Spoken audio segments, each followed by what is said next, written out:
Hello everyone, welcome into Raymond James Stadium as the 5-8 Indianapolis Colts take on the 2-11 Tampa Bay Buccaneers. This is LDJ11 and welcome into the Bucs franchise as we fumble the ball, but luckily Eli Ricks gets on top of it and we get to keep it. That could have been a terrible way to begin this one as the Colts send some pressure at Clayton Tune and he goes down for a sack. So now we're lined up at a 2nd and 17 and we're taking a look at the starting offense. This right here is who's out there. You can see on the screen. Right now we have Hainsey at guard.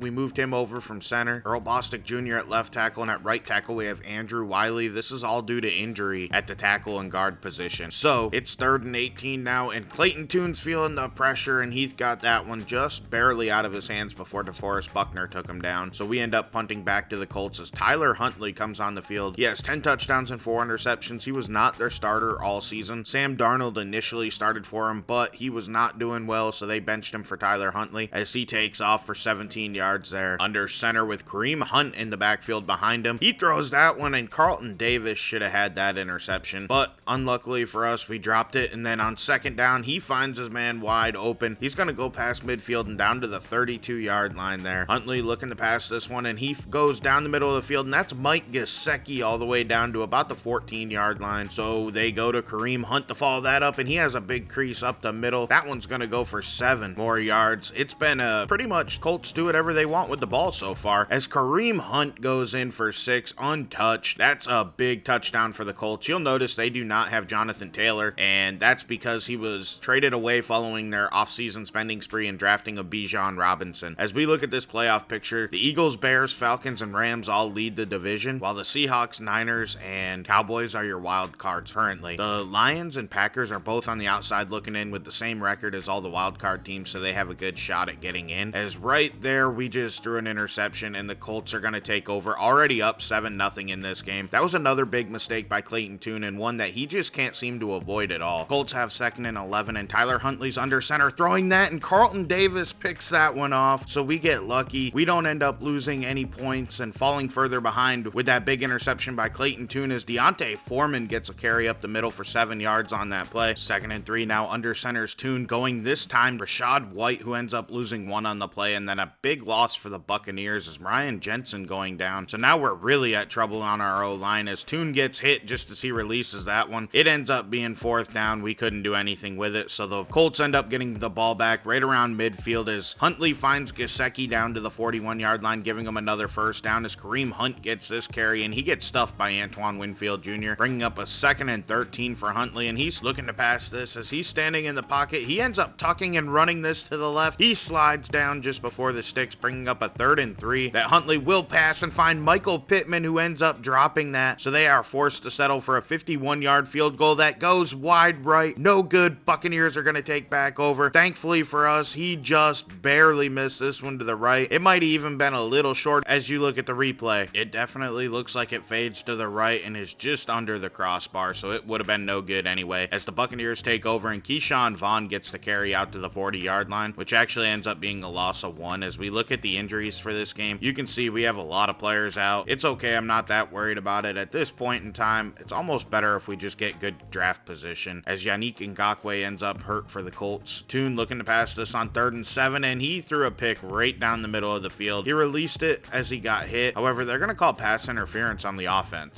defense there. I don't know how, but we'll take it. It extends this drive. I am going to say real quick, later on in this, I'm going to talk a bit about the change in speed of this. So I'm going to speed up this franchise so that way we can get further along before the new Madden comes out. So don't be shocked when the videos are different. I talked about it in the last video towards the end, so I know sometimes people don't see it. I'm just going to mention it again. We're working on trying to speed this up and get it going a little bit quicker. As you can see, the Bucs have been moving it down the field pretty efficiently on this drive. On 2nd and 1, Tune's looking to pass this, and that was nearly intercepted. That was a big mistake by Clayton Tune. So on 3rd down, he's scrambling to the right. We have Cade Otton open, and he can't hold on, which forces us to settle for a 31-yard field goal that is up and good by Jake Moody, giving this score 7-3, and the Colts still have the lead. I almost said giving us the lead, but Colts are leading here 7-3 at this point in time. And Paris Campbell takes that one out to about the 39-yard line as Huntley hands it to Kareem Hunt on 1st down. He ends up picking up only 1, so on 2nd down, Huntley throws it quick to Kareem Hunt. He's running down the sideline completely untouched. This is going to be a Colts touchdown, I think, and it is. Eli Ricks almost caught him, but it wasn't in time. halftime. Colts are going to extend their lead here today, making this a 14-3 ball game, as they will end up hitting that extra point before we take back over. That was a huge play, and nobody was covering him. I don't know what happened there, as Evans gets that reception for 8 yards to start this drive off. On second down in the guns, Clayton Tune looking to throw it again here, and he throws it short, and that was way behind Godwin. I don't know what happened there. However, we get a lucky roughing the passer penalty on the defense. Arden Key was the one that was guilty of that, so we take over out at the 43-yard line with a fresh set of downs. Rashad White gets the carry for 5 yards, and on second down, Tune is feeling the pressure and throws it deep. That one gets intercepted by Stephon Gilmore right in front of Mike Evans. That was a terrible throw. Honestly, I shouldn't have thrown it, and I don't know, I panicked. Pressure was coming and I panicked. The first quarter's coming to an end here. The Buccaneers are losing this one to the Colts 14-3 as we get ready to start the second quarter. Huntley's looking to pass this. He feels some pressure, and that causes the incompletion to Mike Gesicki. So on 2nd and 10, Huntley throws it deep. That's Paris Campbell coming down with it out at the 41-yard line. That's a pretty big play for the Colts as they hand it to Kareem Hunt, who jukes around and ends up picking up a couple yards there, setting up a 2nd and 7 for the Colts. And Huntley finds Gesicki out to the 48-yard line. That's another fresh set of downs for the Colts. And you know, this is a Sunday night primetime game. I can promise you in real life, this one would have been flexed. There's no way they'd let this game stay in primetime. As look at that throw by Huntley. It's a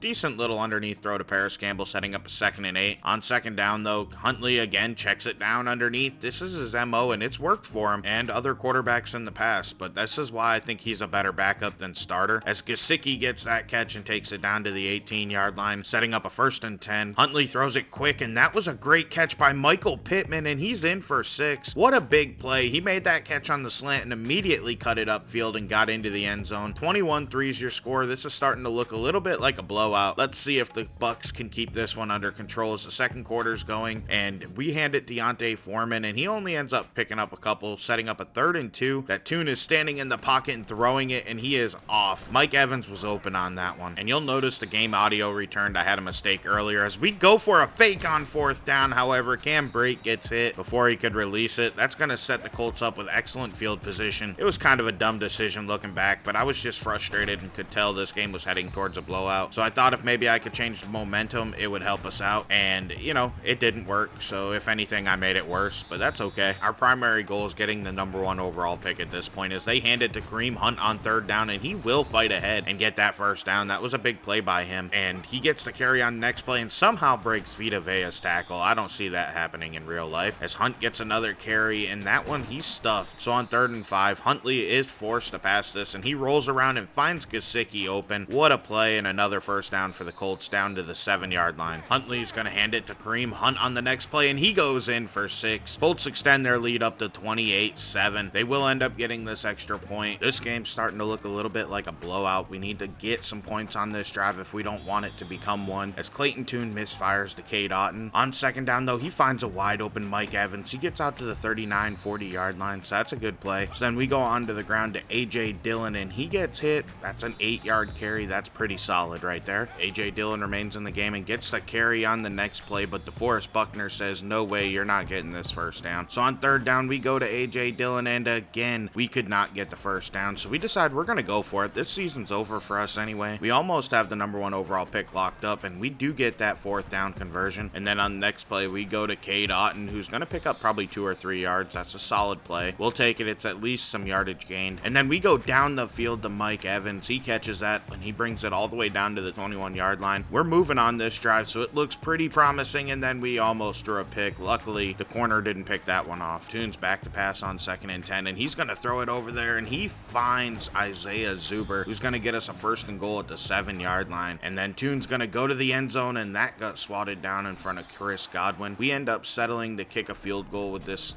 clock running out on us, and we end up going into halftime losing 28-6. As we take a look at our team stats, you can see the Colts are dominating us so far. 271 yards offense to 122. It's been ugly. We have 2 turnovers. Luckily, we had an interception against Tyler Huntley, but it just hasn't been a good game for the Bucs. And honestly, at this point, I don't think Clayton Tune's our quarterback of the future. I mean, I haven't thought it for a while, but I don't even know if I want him to finish out this season right now. He's frustrating me, and he does some good, and then he just stinks it up, and I know some of it's my fault, but it is what it is at this point, as the Colts are going to open the second half up with the ball. Huntley's looking to pass this one, and he gets hit just as he releases misplaces it. That's the only reason that didn't get completed to Gesicki. So now it's a big third down, and Huntley's on the move, and he checks it down to Kareem Hunt, and we stop him just shy. And as you can see, I decided to pull Clayton Tune at halftime. I just don't think he's the future, and I don't think it makes sense to keep playing him right now. He's not playing well, and I think we've kind of ruined him by letting him play through a lot of struggles as a rookie. I mean, we're going to have the number 1 overall pick anyway in a class that has 5 projected first-round quarterbacks, so there's a pretty strong chance I go with the quarterback anyway. So Wentz is going to finish this one out as he almost threw a pick there on third down. So you're going to see Huntley and the Colts come back out, still leading 28-6 here in the third quarter. As Huntley's looking to throw it on first down, he finds Pittman out there, and that's going to be a 5-yard pickup. So they go to Kareem Hunt on second down, and he breaks Tui Pelotu's tackle before we finally gang tackle him and get him down. So it's 3rd and 5 for the Colts as they're still trying to extend this lead. They check it down to Kareem Hunt. However, he breaks Carlton Davis's tackle and gets the first down. It's plays like that why I don't think we'll be able to get back in this game, as Huntley's standing in the pocket completely untouched, and he finds a wide open Michael Pittman, who's able to take that down to the 39-yard line as they cross midfield. Kareem Hunt gets the carry, and Vita Vea takes him down. That's no gain right there. So on second down, Huntley's looking to pass, and he has a wide open Michael Pittman again. Nobody's covering him. I don't know what's going on here as he's down to the 22-yard line. Colts come out, and they're going to throw it, but Jamel Dean makes a wonderful play and swats that one down. So on second down, Mustapher came through and got some pressure on Huntley, and he ended up just having to throw it away, bringing up a 3rd and 10 for the Colts. This would be a great situation for the Bucs to get a stop as he goes down the middle, and Mike Gesicki makes the catch in front of Jamel Dean. So it's now 1st and goal. I'm losing a lot of faith in this team right now as Huntley ends up getting sacked on the next play by Logan Hall. So what a time to say that. Hall steps up and makes a huge play for us. So now it's 2nd and goal, and they're going to send a man in motion. That's DJ Chark who gets the carry there. He gets cut down though. They don't gain anything back. So it's 3rd and goal from the 17-yard line. Huntley either has to check it down or go to the end zone, and he just checks it down. So we're actually going to hold him to 3. It still keeps us in this game somewhat, even though I don't see us getting back into it. Colts take a 31-6 lead here late in the third quarter as we hand it to Rashad White to start our next drive. He ends up picking up 4 on that play, and then Keyshawn Vaughn checks in for the next play, and we're still going to throw it as Wentz is looking underneath, and he finds Devin Tompkins for a pickup, bringing up a 3rd and 2, and we're looking to pass this one, and we throw it underneath, and he just missed Keyshawn Vaughn. So we're going to go for it and hand it to Rashad White, who gets the first down on some tough running. That's a pretty big play for us as Wentz is dropping back to pass on 1st and 10. He goes deep to Dylan Stoner, and that gets picked off by Stephon Gilmore. I mean, this game's over. We already knew it, but that just makes it worse. I'm frustrated at this point. I'm pressing, and I just feel like this game's getting away from me, and I can't do anything right. I don't know what to do. Stephon Gilmore's killed us on defense as they go to Kareem Hunt, and then what the heck happened there? I was spamming X, and Antoine Winfield Jr. just stopped. So Kareem Hunt was able to run down him,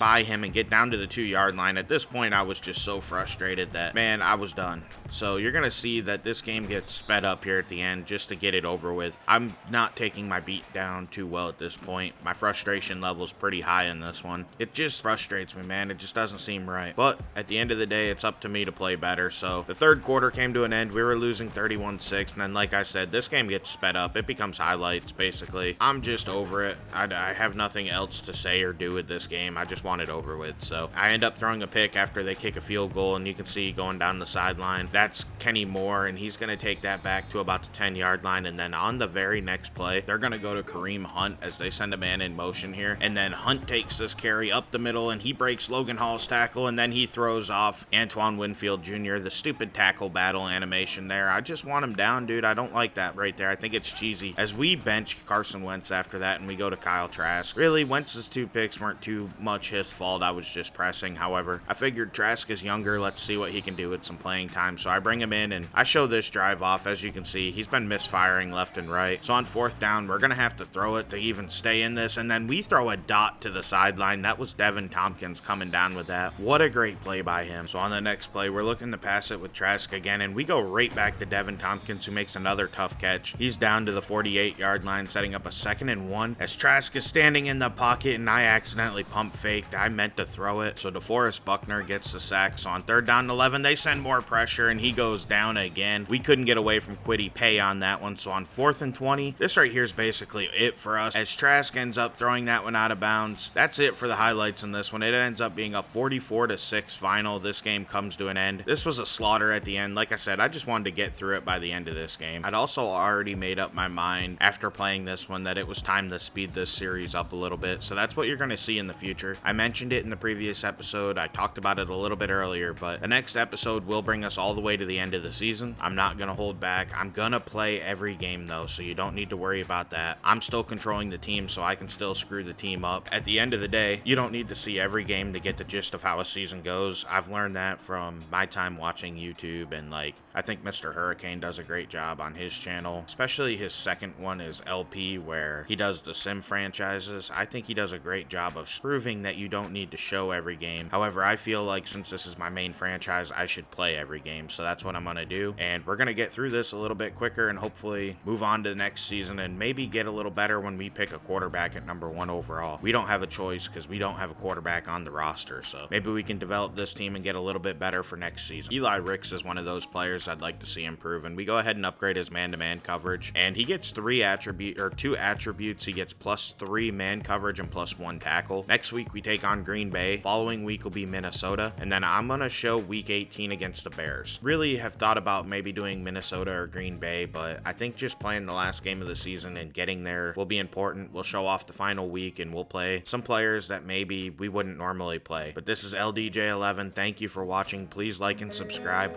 I'm out.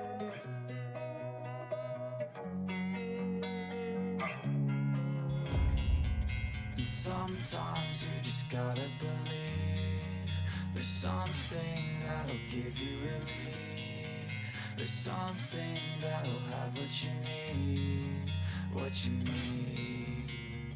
We're broken, it's tragic, we're not all elastic, but maybe there's magic, believe you could have it.